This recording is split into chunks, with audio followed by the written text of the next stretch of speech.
I'm Hema Rajesh, tutor for biology. Today I will be covering molecular basis of inheritance, one of the most important topics from NEET point of view. Briefly, I will run through how to access revision notes and test in classix.com. Go to classix.com, click on practice.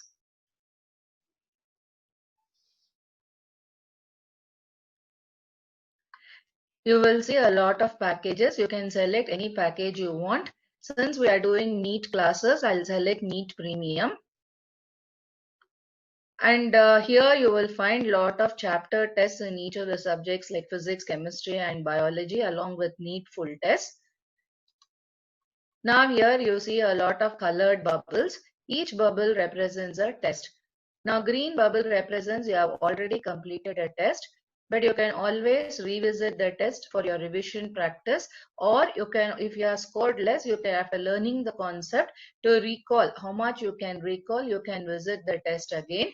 A blue bubble indicates that the test is yet to be taken and it is not yet, you have not yet started the test. A yellow bubble indicates that you have done an incomplete test. Sometimes you would have started the test, after 2 or 3 questions you would have realized it, you are not prepared with the concepts and it's very difficult for you to answer, so you might quit the test. So after you learn the concepts, it's a reminder that you need to complete it. Now if you look at the chapters, each chapter has got varied number of tests depending upon the complexity of the chapter and also its importance in NEET. So once you complete all the levels, you can take a red bubble test, which is a randomized test. Here the complexity will be of the mixed order, and then there will be many questions which will help you to understand whether you have got all the concepts right and whether you are able to apply them in the right sense to get the correct answers. And if you click here, it will open into a NEET revision notes. Now, I know that you're all getting into the mode of your examinations are near. You might be wondering, everybody says for biology it is NCERT. How are we going to really prepare for the exam? Now, from our analysis, we have found that NEET question papers have got 3 categories of questions, especially in biology. One is directly from NCERT based. So around 68 to 70 questions will be directly from NCERT. And once you have prepared your text thoroughly, then you will be able to answer all the questions. Now, 8 to 10 questions will feature from NEET past papers, either with slight modification or no modification at all. So if you have solved all the past papers of NEET and AIPMT, you are sure to solve all the problems here too. And another modified questions will be 8 to 10 questions, which in the NEET will be newer questions. These questions will become the game changer for those, and these can't be just solved by mere mugging of concepts. You should know how to apply the concept to get the answers right. So though they are from NCERT, if you have to apply the knowledge you have about the subject. So in this website, an earnest attempt has been made to help you prepare adequately for your NEET. I hope now you have got the framework.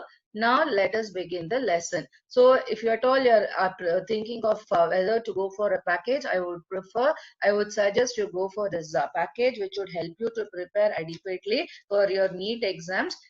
We have constructed all the tests taking into account all the 3 categories of questions, similarly in physics and biology, chemistry too. So now let us get back to the lesson.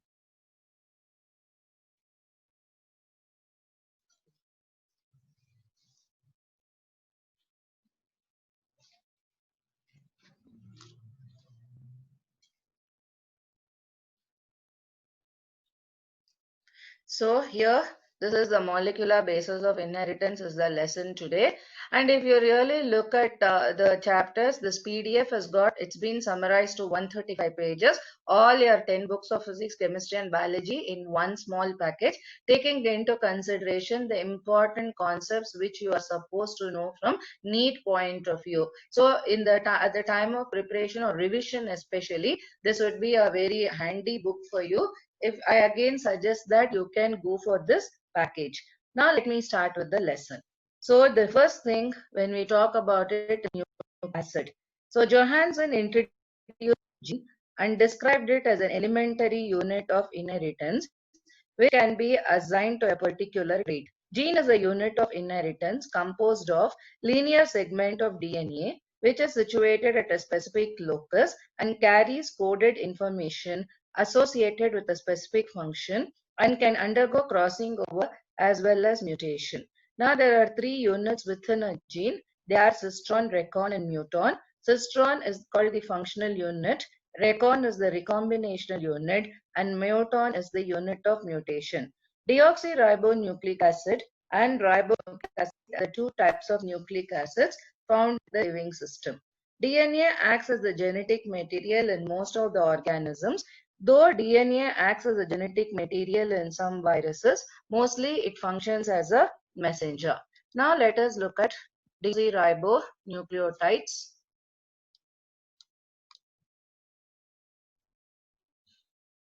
So this is a polynucleotide. Now, DNA is a long polymer of deoxyribonucleotides. A nucleotide has got three components, that is nitrogenous base, a pentose sugar, and a phosphate group. There are two types of nitrogenous bases, purines.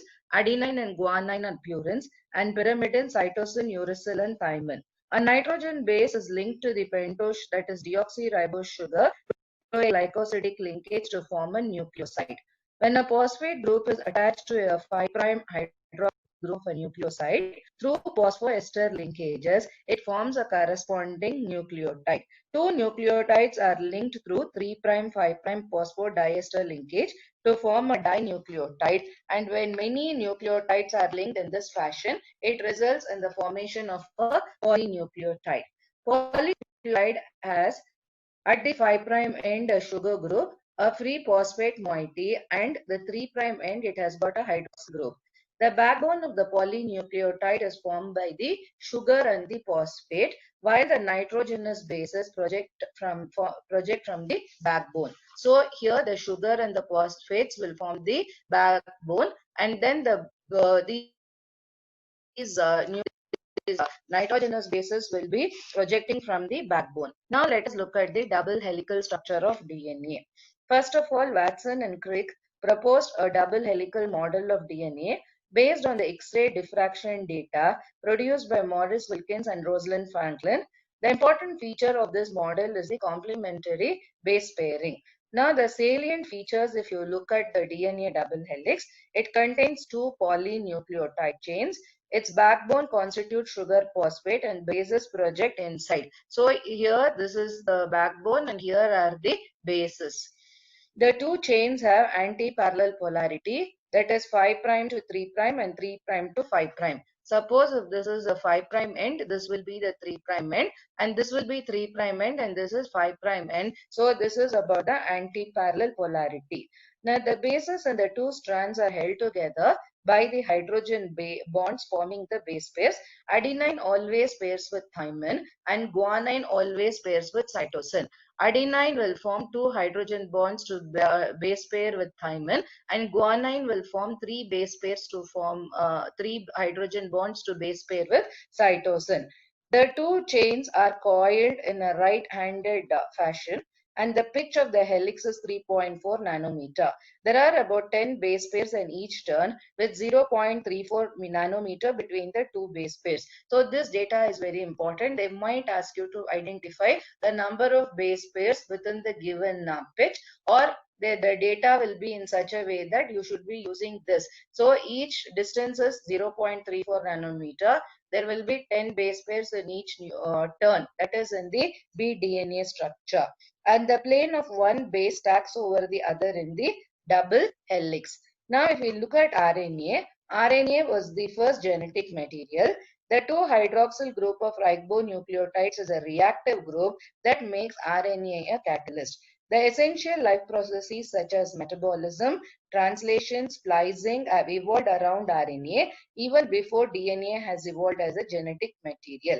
RNA used to act as a genetic material as well as a catalyst, but RNA being a catalyst was very reactive, and hence it was highly unstable. That is the reason even if you look at the viruses, even for example COVID-19, it's a retrovirus. That is, it has got RNA as the genetic material, and that is why it is unstable, and so it has it is mutating very fast. So we have now found around 13 strains of COVID-19 strains, and that is why finding a vaccine is posing a challenge to the scientists, because if RNA is the genetic material, being unstable, it keeps on mutating. Now, structure of RNA. In RNA also, each molecule has got three components. The nitrogenous bases, purines are adenine and guanine. Pyrimidines are cytosine and uracil. So instead of thymine, RNA has got uracil. And the sugar is a ribose group, which has an additional hydroxyl group on the 2' position. The nucleosides and nucleotides are called ribonucleosides and ribonucleotides respectively. And you are aware that there are three kinds of RNA: messenger RNA or mRNA. It brings about the genetic information of DNA transcribed on it for protein synthesis. It is a single-stranded structure. Transfer RNA acts as an adapter molecule that reads the code on one hand and binds to a specific amino acid on the other hand. So this I will explain to you while we are doing translation. Ribosomal RNA will form the structure of ribosomes and plays a catalytic role during translation. Now let us look at packaging of a DNA molecule. In prokaryotes such as E. coli, though they do not have a defined nucleus, the DNA is not scattered throughout the cell. DNA is a negatively charged molecule. It is held with some proteins that have positive charges in a region termed as nucleoid. The DNA in nucleoid is organized in large loops held by the proteins. But in eukaryotes, there is a set of positively charged basic proteins, and these are called as the histones. Histones are rich in the basic amino acid residues, namely lysine and arginine. Both the amino acid residues carry positive charges in their side chain. Histones are organized to form a unit of 8 molecules, and it is called as the histone octamer. The negatively charged DNA is wrapped around the positively charged histone octamer. So this is the histone octamer and this is the DNA which is getting wrapped. A typical nucleosome will contain 200 pairs of DNA helix. Nucleosome constitute the repeating unit of a structure in a nucleus, and it is called as the chromatin. So the beaded appearance which you see during the cell division is due to what you see as a beaded structure will be the nucleosome, and nucleosome in the chromatin are seen as beads on string structure when viewed under an electron microscope. Now the chromatin fibers will condense at metaphase stage of cell division to form chromosomes. Packaging of chromatin at higher level requires additional set of proteins called non-histone chromosomal proteins. In a nucleus, certain regions of the chromatin will be loosely packed and they stain lighter. And these are the regions called the euchromatin. These are active transcriptionally. Now there are other regions which have tight packing and they stain darker, and these are called as heterochromatin. Heterochromatin is transcriptionally inactive. Now let us look how did the quest for genetic material started. So the first thing was the transformation experiment performed by Griffith. So Griffith conducted a series of experiments with Streptococcus pneumoniae, the bacteria causing pneumonia. He observed two strains of this bacterium, one forming smooth colonies with capsule and the other forming rough colonies without the capsule. So the smooth strains were called with capsule S strain, and one without the capsule were called as the R strain. Now, S strain are virulent strains. That means they cause disease and kill the mice. R strains are avirulent. That is, they do not cause the disease. When live S-type cells were injected into the mice, they produced pneumonia and the mice died. When live R-type cells were injected into the mice, the disease was not produced. When heat-killed S-type cells were injected into the mice, the disease did not appear and mice were living. When heat-killed S strain cells were mixed with live R strains and injected into the mice died, and he could isolate live S strain cells from the body of the mice. He concluded that R strain bacteria had somehow been transformed by the heat-killed S strain bacteria, which must be due to the transfer of the genetic material. Later, Avery, McLeod, and McCarthy discovered that DNA from the heat-killed S strain bacteria caused the transformation of R strain bacteria. Now, how did we get? So, this was the first experiment conducted by Griffith, and he was able to identify the factor that was responsible. But The conclusive proof came from Hershey and Chase's experiment. They worked with the viruses that infect the bacteria, and they were called as the bacteriophages. They made two different preparations of the phage. In one, the DNA was made radioactive with 32 phosphorus, and on the other, the protein coat was made radioactive with 32 sulfur. Because the DNA has got phosphorus, so it could take up the radioactive element of phosphorus, and sulfur protein coat is made up of sulfur and not phosphorus, so they labeled it with radioactive sulfur. These were allowed to infect the bacterial cells separately. Soon after the infections, the cultures were gently agitated in a blender to separate the adhering protein coats of the virus from the bacterial cells. When the phage containing radioactive DNA was used to infect the bacteria, its radioactivity was found in the bacterial cells, indicating that DNA has been injected into the bacterial cell. So DNA is the genetic material and not the proteins. Now, what makes a material an ideal genetic material?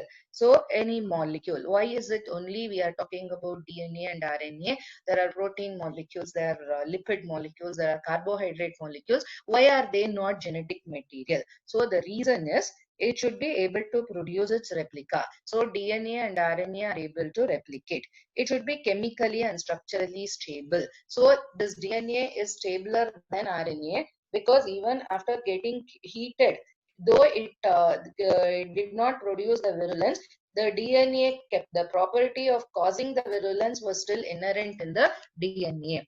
It should provide the scope for slow changes that are necessary for evolution. That means to say it should be able to pass on the changes from one generation to another. It should be able to express itself in the form of Mendelian characters. They are doing it, and RNA and DNA can replicate, but not the protein. So if you look at the other biomolecules, they are not able to replicate, while DNA and RNA are able to replicate. Now, let us look at the semi-conservative process of DNA replication. So first there were very many theories that were put forth. Some thought that conservative process, that means to say both the strands of DNA gave rise to new strands of DNA. And then there was a dispersive phase wherein some parts were of the old DNA, some parts were of the newly synthesized, and that was called as the dispersive model. But in semi-conservative process, even while elucidating the structure of DNA molecule, Watson and Crick had categorically observed and stated very interestingly that it would be a semi-conservative DNA replication, though they did not elaborate the idea, but they had given the hint. So in a semi-conservative DNA replication, one in a DNA newly formed DNA molecule, one strand will be of the parental strand and another will be newly synthesized depending upon the complementary base pairing. So DNA replication takes place during S phase of interphase and cell division, and it is a semi-conservative process in which the two strands of the parent DNA molecule will separate. Complementary strands are synthesized using old strands as the template, and each progeny strand has one old and one new strand. Now, if you look at this things, DNA replication, what does it require? It requires a DNA template, a primer, which is usually an RNA, deoxyribonucleotide triphosphates, that is DATP, DGTP, DTTP, and DCTP, magnesium ions, DNA unwinding proteins called helicase and gyrase. Now, helicase will remove in separation, and gyrase will remove the strain that is formed due to the unwinding of the DNA molecule. RNA polymerases to synthesize the RNA primer, and polynucleotide ligase, a joining enzyme. Now, DNA replication is bidirectional, easily shown in the T4 chromosome replication. Now, a replicon is a segment of DNA which is capable of DNA replication independent of other segments of DNA. Each replicon has an origin of replication, which we call it as ORI, at which DNA replication starts, and the terminus at which replication stops. The two strands of DNA double helix unwind with the help of DNA unwinding enzymes. Unwinding produces two Y-shaped forks at the origin. One fork is located at each end of the origin.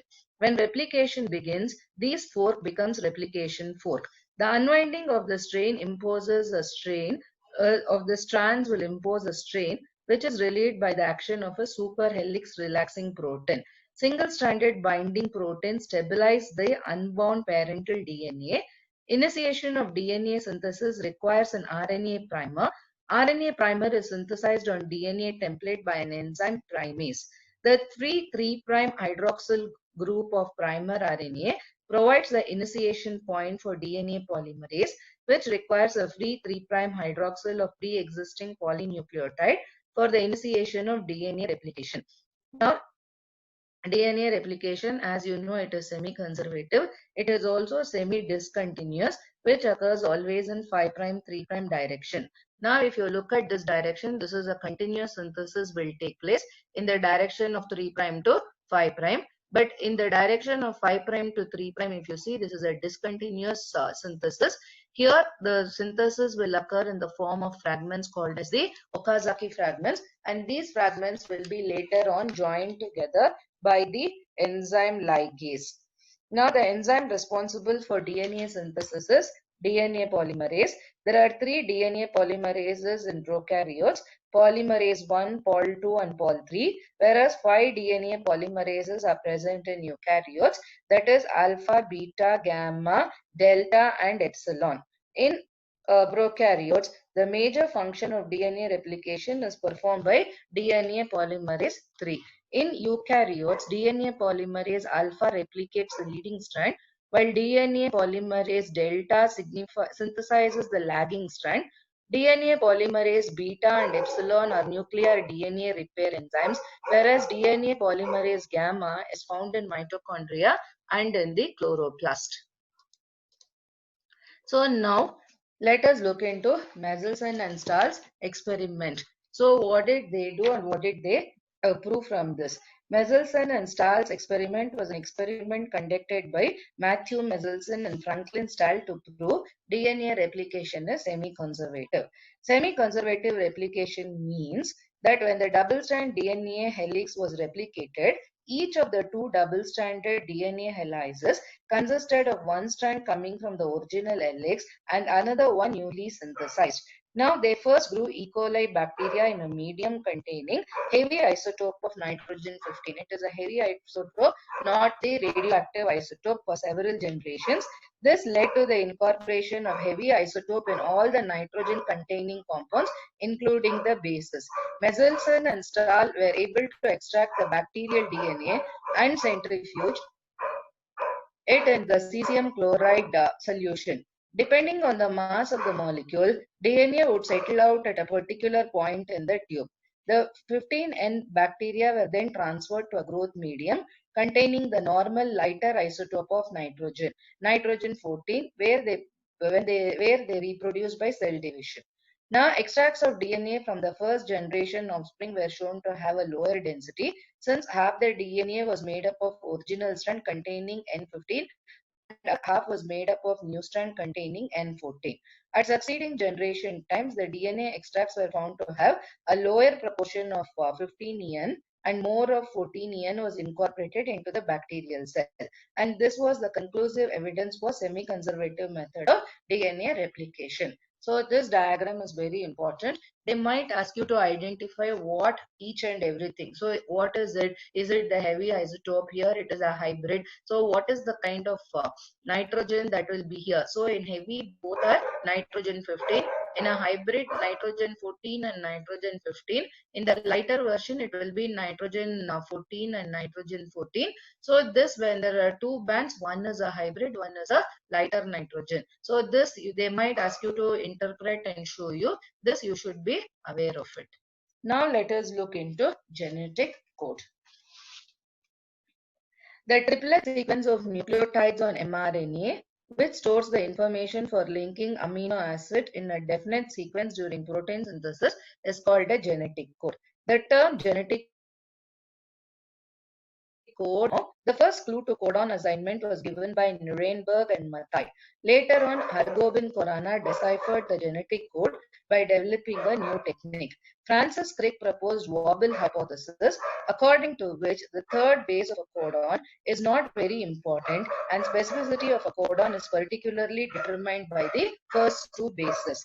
The third base pair loosely wobble in pairing with the corresponding base in the anticodon of tRNA.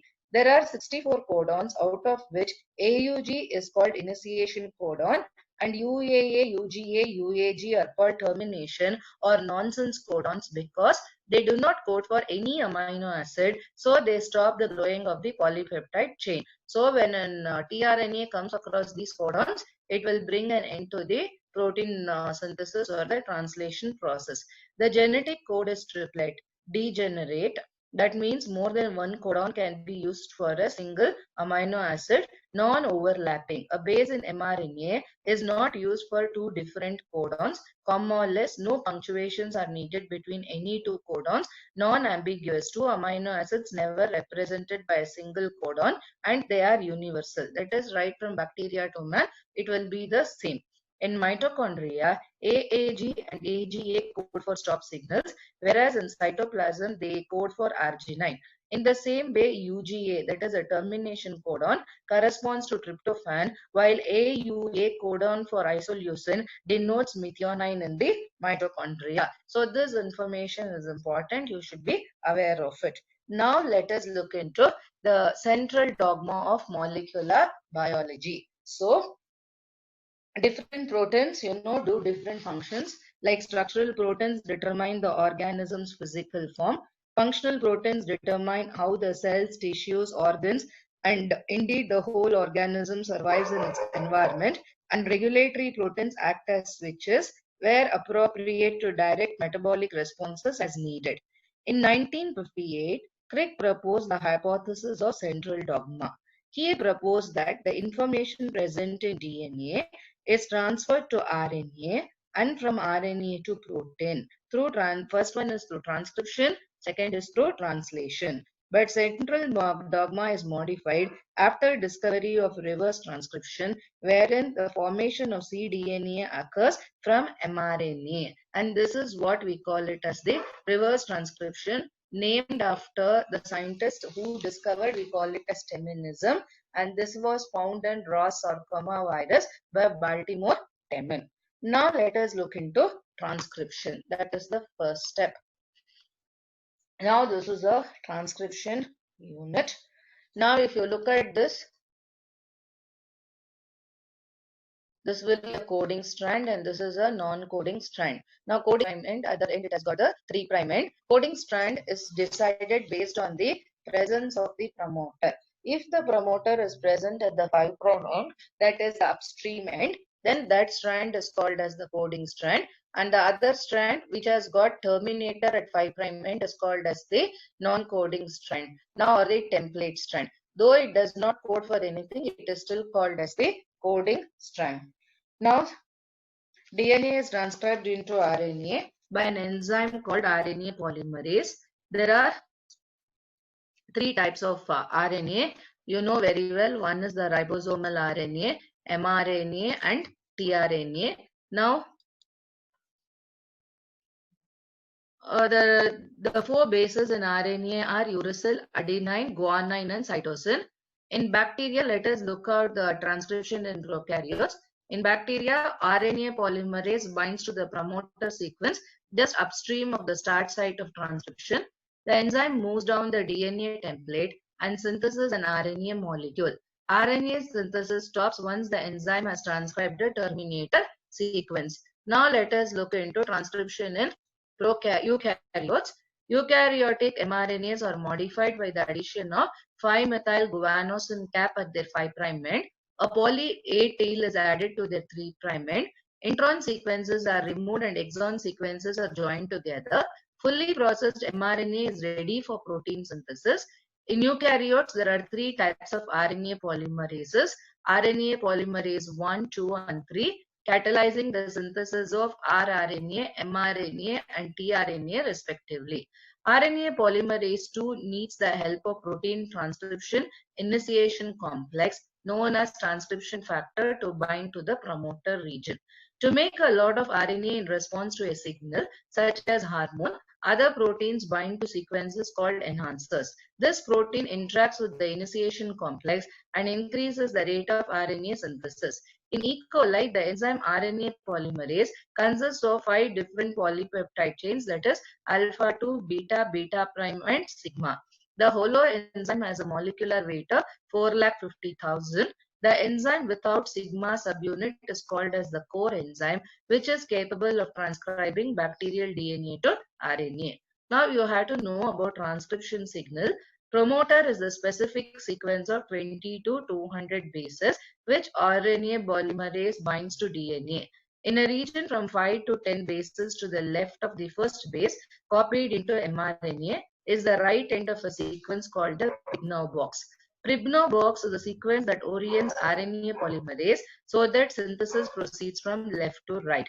Pribnow box sequence, that is TA-TA-ATG, is an example of consensus sequence, that is a pattern of bases from which actual sequences are observed in prokaryotes.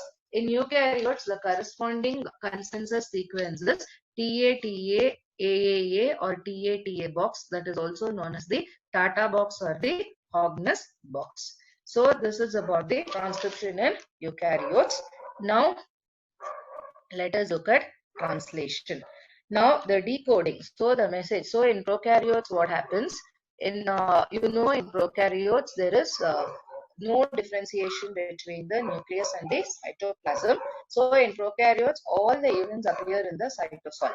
But in DNA, the mRNA will be first formed in eukaryotes. mRNA will be first formed in the nucleus, and later it will move on to the cytoplasm where the translation begins. So transcription in eukaryotes is necessarily inside the nucleus and translation is necessarily in the cytoplasm attached to the ribosomes.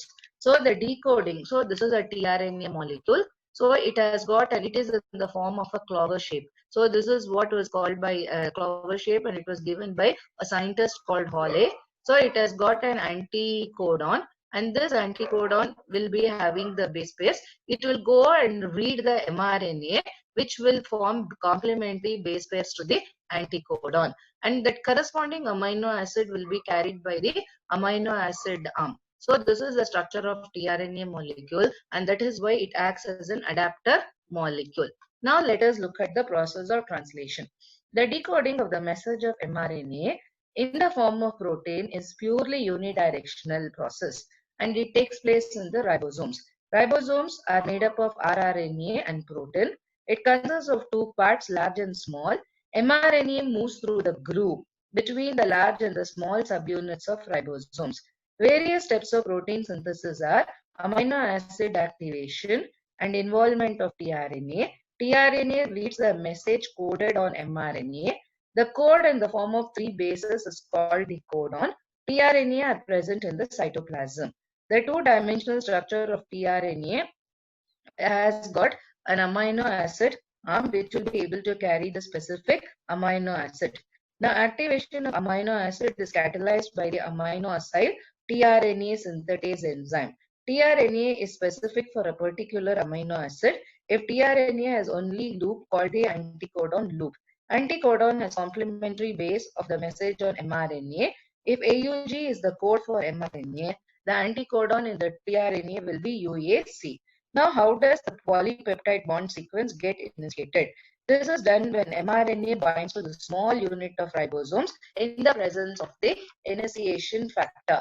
Protein synthesis mostly starts with methionine, that is the initiator codon. The tRNA first binds to P site of this is the site is known as the P site, and this is the A site. Then the large subunit of ribosome gets attached to the small subunit, forming the complex. Now second tRNA with amino acid forms hydrogen bonds with mRNA. You should remember that now mRNA has got the sequence of codons that is of a particular protein. So according to this, the tRNA will come and bind it by forming complementary base pairs, and according to this anticodons there will be the corresponding amino acids, and these amino acids will start linking. When they start linking, you will be getting the polypeptide chain. So second tRNA with amino acid forms hydrogen bond with the second codon on mRNA. This tRNA comes on to the site A of the ribosome. Now, peptide bond is formed between the first amino acid and the second amino acid. The enzyme peptidyl transferase catalyzes this reaction.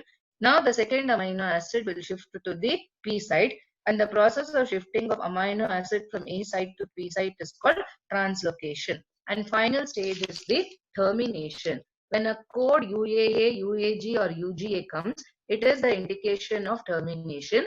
UAA, UAG, and UGA are also called as nonsense codons because they do not code for any amino acid. Finally, when these tRNAs come, they do not have the corresponding when it comes to this UAG or UGA or UAA, then that means to say that there are no tRNAs, as a result of which the protein synthesis is coming to an end. The process of initiation, elongation, and termination involve the mediation of several factors and GTP for energy. So this is about the protein synthesis. Protein synthesis is essentially made up of two parts, transcription and translation. In transcription, the mRNA which is required is formed from the DNA which gives the instructions. Now this mRNA is getting translated. This has got in the form of the codes. This is getting to the language of amino acids through the process of translation. Now let us look into gene expression and regulation.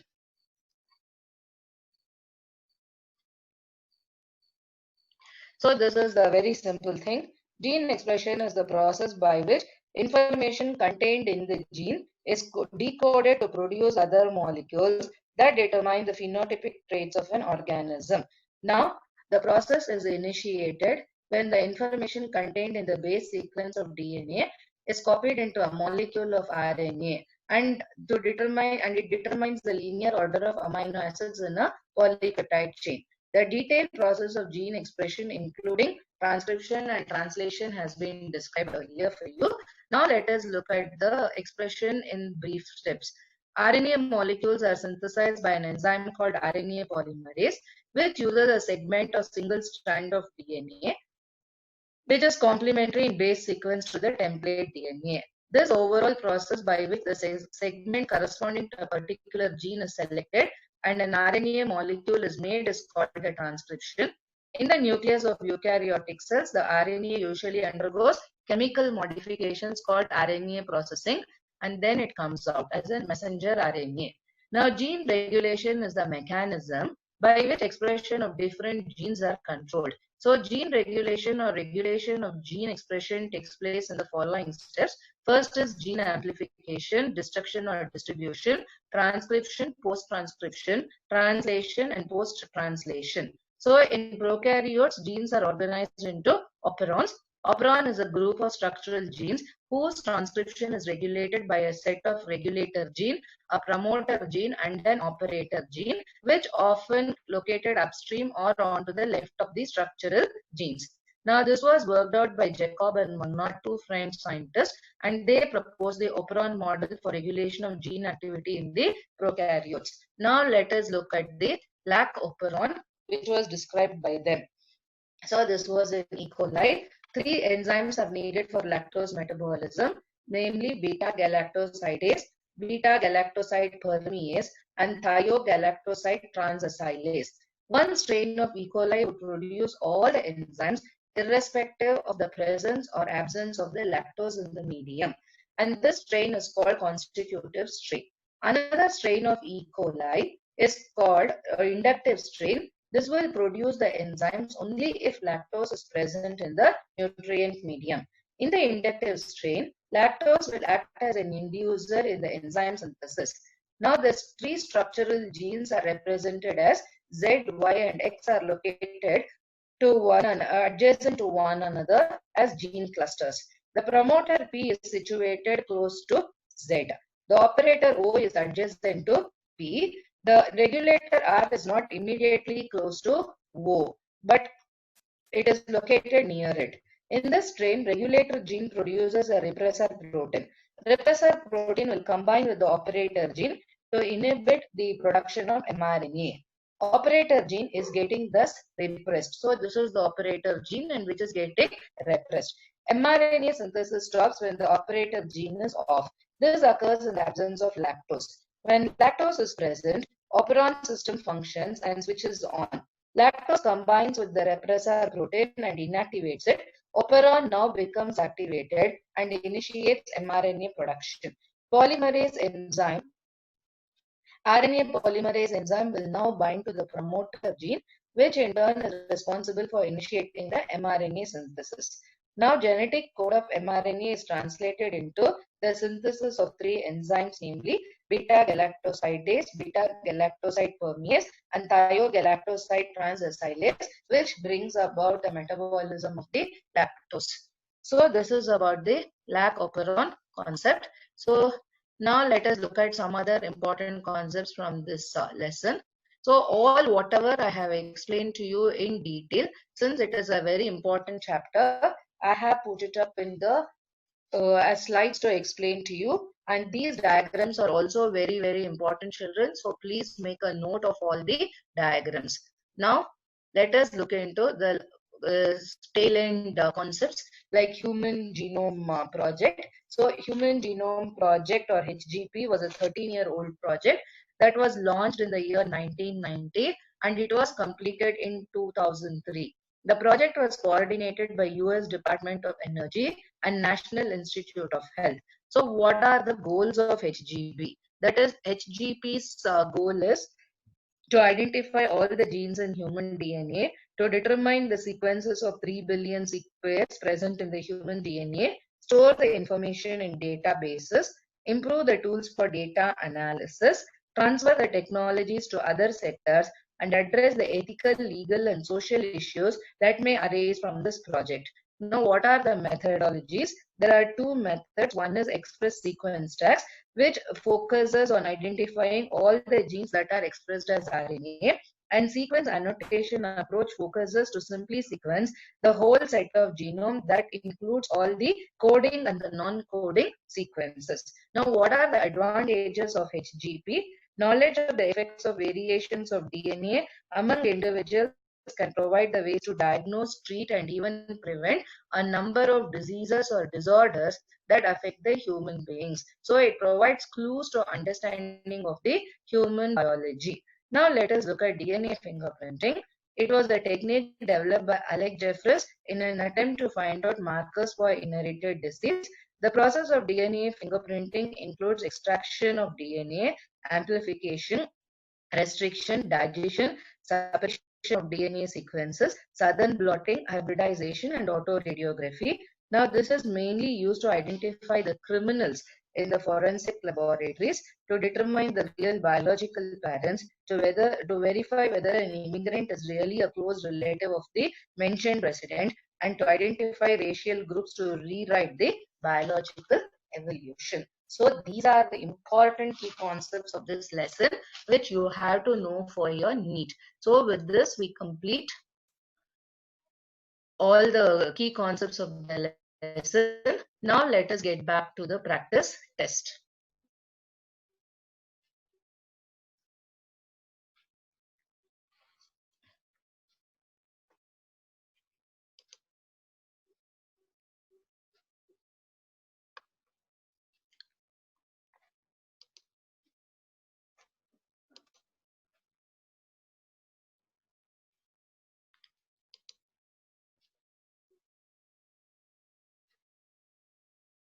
So unit of DNA length, unit of length of DNA. So DNA is measured in terms of its base pairs. So the angstrom, that is the number of base pairs, will give the length of DNA. That is why I said between one base pair to another, the length is 0.34 nanometer. So they will ask you, there are 12 base pairs, what is the length of DNA? So based on this data, you should be able to calculate it. So it is the base pairs.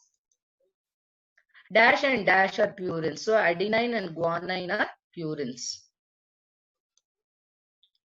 Dash is common in both DNA and RNA, while dash occurs only in RNA. So it is cytosine and guanine are common in DNA. And uracil, so we don't have guanine here. So cytosine and is both common in DNA and RNA, while uracil occurs only in RNA.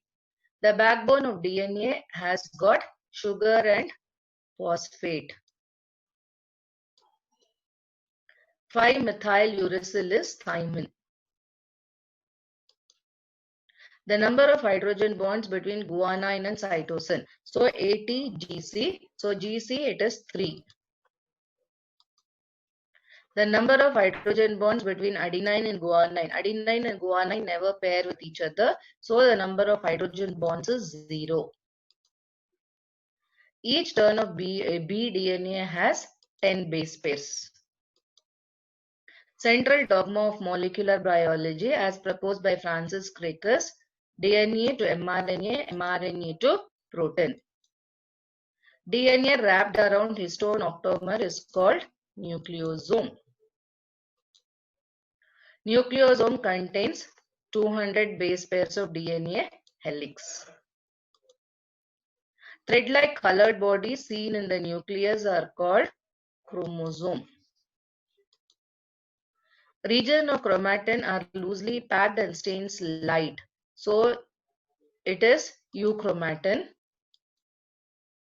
Densely packed and stains dark is the hetero.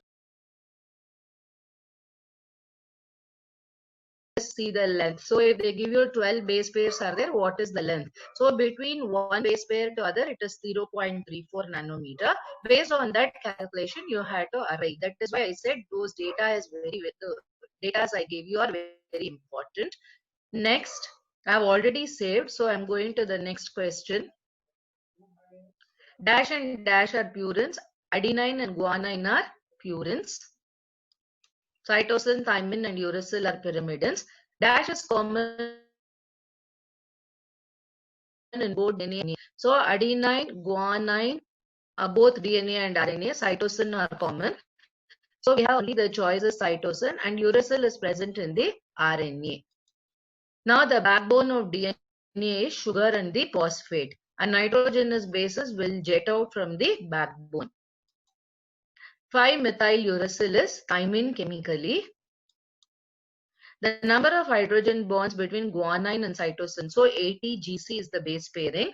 A forms 2 double bonds with thymine and G forms 3 double hydrogen bonds. So it is 3 in number. The number of hydrogen bonds between guanine and adenine, they do not get into base pairing at all. So it is 0. Each turn of B DNA has got 10 base pairs. Central dogma of molecular biology is as proposed by Francis Crick, DNA to mRNA, mRNA to protein. DNA wrapped around histone octamer is called nucleosome. Nucleosome contains dash of DNA helix, 200 base pairs of DNA helix. Thread-like colored bodies seen in nucleus are called chromosomes. Region of chromatin are loosely packed and they stain light and they are called euchromatin. So densely packed and stains dark in the chromatin, we call it as the heterochromatin. Dash is transcriptionally active chromatin. It is the euchromatin which is transcriptionally active. So we are going to end the test.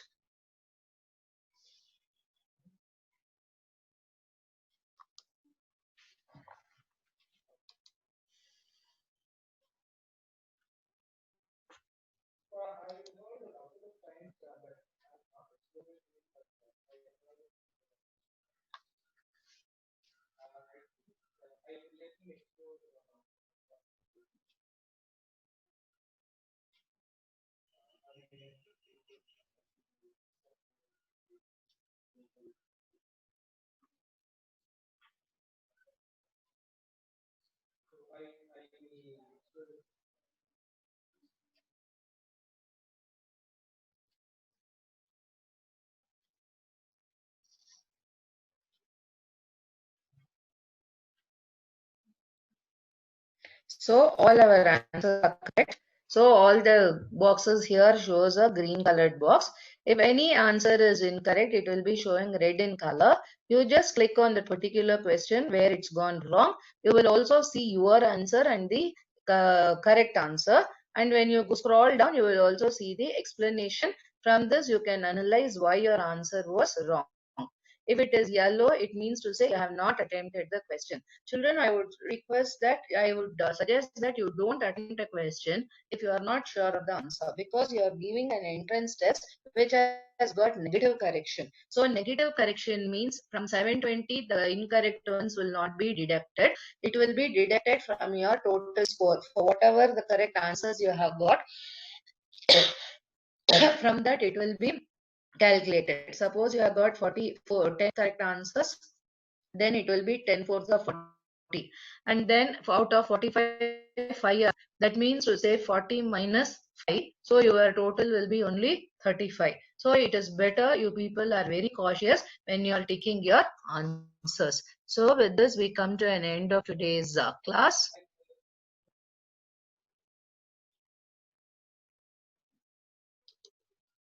Look at our NEET test series. You will find that we have got around 38 NEET full tests, out of which 15 are created by the teachers, 15 are created by the tutors, looking into the kind of questions that are commonly asked in the NC for your NEET exams. And the remaining 20 odd tests are full term NEET tests from past NEET papers. So if you buy this package, it would be very easy for you to understand all the three types of questions, and it will also give you a perfect practice to score very high marks in NEET. If you want to ask anything, you can ask, if you have a query, you can ask, use this ask feature of our website. And if you want to take any one-to-one tutoring from the tutors, you can do that also for any particular subject, any particular chapter. And if you have further queries, you can mail your query to info@classix.com. So with this, we come to an end of today's class. Thank you, children.